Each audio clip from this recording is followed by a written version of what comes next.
Jacques, bonjour. Nous sommes les dernières générations à être nées et à avoir grandi sans Internet, sans la robotisation massive et sans l'intelligence artificielle. J'aimerais savoir quelle est selon toi la signification d'être un humain. Ah, super comme question. Je ressens de plus en plus le besoin d'un retour à quelque chose d'essentiel, justement face à ce déferlement technologique, tous ces supports. Et je sens que je me déconnecte de quelque chose qui est tellement essentiel et qui est en face de mes yeux, c'est ce que je regarde, la nature.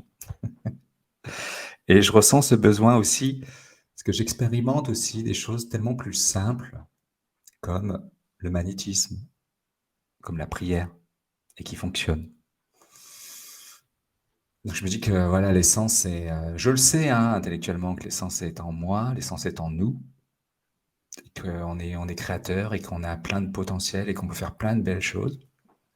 Est-ce que je me perds pas ou est-ce qu'on se perd pas en allant vers justement plus de technologie ou de support technique?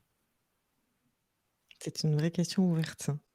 Du coup, avec ta vision sur cette humanité, qu'est-ce qu'on aurait à léguer ou à préserver pour les générations à venir?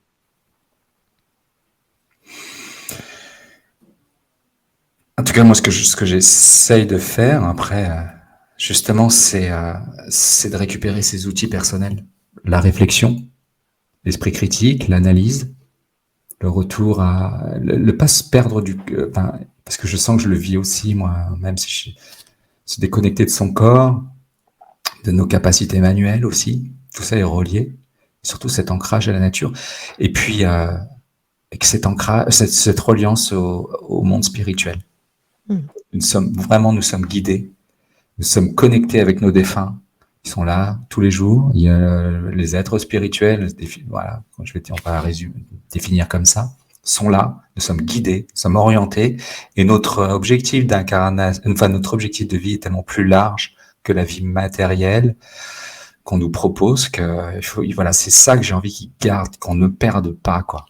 Ça répond aussi à ma dernière question, comment être les gardiens et les garants de cette humanité?